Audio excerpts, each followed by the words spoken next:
రంగారెడ్డి జిల్లా కల్వకుర్తి నియోజకవర్గంలోని పలు మండలాల్లో తెలంగాణ జాగృతి అధ్యక్షురాలు ఎమ్మెల్సీ కల్వకుంట్ల కవిత పర్యటించారు.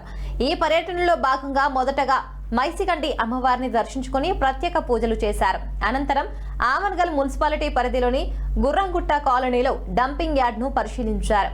ఈ సందర్భంగా కల్వకుంట్ల కవిత మాట్లాడుతూ జనావాసాలకు దగ్గరకు డంపింగ్ యార్డ్ ఉండడంతో ప్రజలు తీవ్ర అవస్థలు పడుతున్నారన్నారు. దీనిపై అధికారులు నిర్లక్ష్యంగా వ్యవహరిస్తున్నారని, ప్రజల అభ్యర్థనను పరిగణనలోకి తీసుకుని ఎమ్మెల్యే కసిరెడ్డి నారాయణ రెడ్డి డంపింగ్ యార్డ్ను దూరంగా తరలించి సమస్యను పరిష్కరించాలని డిమాండ్ చేశారు.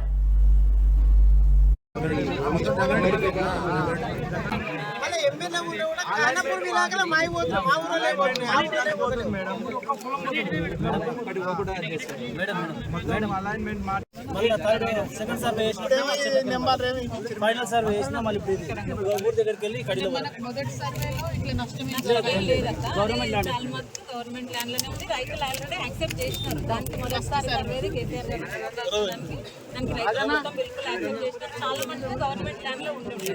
తర్వాత సెకండ్ సార్ చేసినప్పుడు ఏమైందంటే ఎమ్మెల్యే గారు ఊరు పక్కన ఖానాపూర్, తర్వాత రేవంత్ రెడ్డి గారి వాళ్ళ చుట్టాలు అక్కడ మాడుగుల్లో అక్కడ చుట్టాలు ఉన్నారు. వాళ్ళ ల్యాండ్ కలుపుకొని వాళ్ళు కొంచెం ఎక్స్టెండ్ చేసినారు. ఇంకా రోడ్ని 150 కిలోమీటర్లు ఎక్స్టెండ్ చేసి దాన్ని రౌండ్ తీసుకొచ్చినారు.